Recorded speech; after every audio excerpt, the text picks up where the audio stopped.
First at 10, an exclusive update on a crash that nearly killed a father on his bike. The man behind the wheel? The son of Pinal County Sheriff Mark Lamb. We first reported on this story back in early July, and since then, our Zach Crenshaw has been pushing for answers. Zach is live right now outside MCSO headquarters. And Zach, you finally got what you were asking for.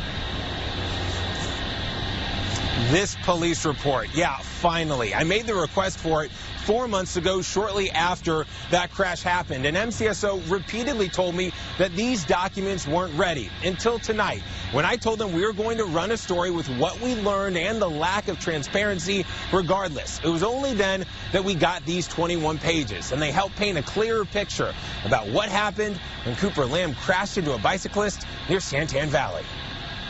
The damage speaks for itself. You can literally see my client's body print in the windshield and the hood of Cooper Lamb's vehicle. Larry Fawcett's bicycle, a mangled mess. His body, the same. His brain was injured, his spine was fractured, his leg was broken, the ligaments in his knee were torn, his arm was broken. His whole life has been changed because of this, and it happened in a split second. While Larry was being airlifted to the ER, the driver, Cooper Lamb, was consulting with his dad, the Pinal County Sheriff. I know nothing about the case other than showing up for 5 minutes and checking on my son. Sheriff Lamb was gone when MCSO detectives arrived to keep Pinal deputies from investigating their boss's son. The 21-page initial report reveals Cooper failed a litany of tests and, quote, displayed poor balance and fine motor skills. His speech was slow and slightly slurred, and he had major problems with simple comprehension. So detectives arrested him for DUI, got a warrant, drew his blood,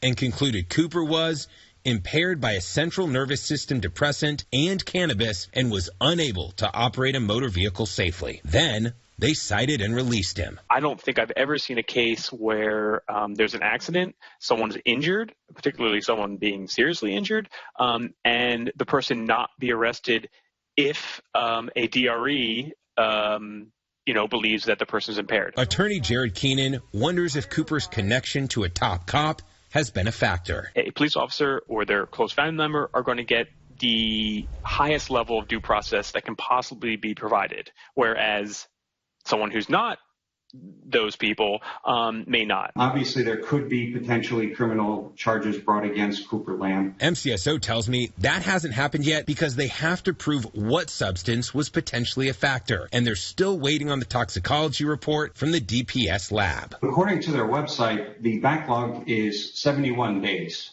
And we are now at 128 days. We just have to wait to see what the test results come back as. As parents, we've done the best we can, and we just pray that our children turn out as good as we hope. It's unclear how Cooper's life could change in the coming months. But for the once avid outdoorsman, Larry Fawcett, bend your thumb in. The thumb just doesn't work. He'll never be the same. My client wants closure. He wants to know why his life has been altered this way. Now, Cooper apparently told investigators he didn't even see the bike or realize he'd hit Larry until he, quote, heard a loud thump and stopped to look around the car. Now, what's unclear in this report is who called Sheriff Lamb. Was it Cooper or some of his deputies? And how long did the sheriff stay on the scene? We'll continue to stay on top of this story. For now, live tonight, Zach Crenshaw, ABC15, Arizona.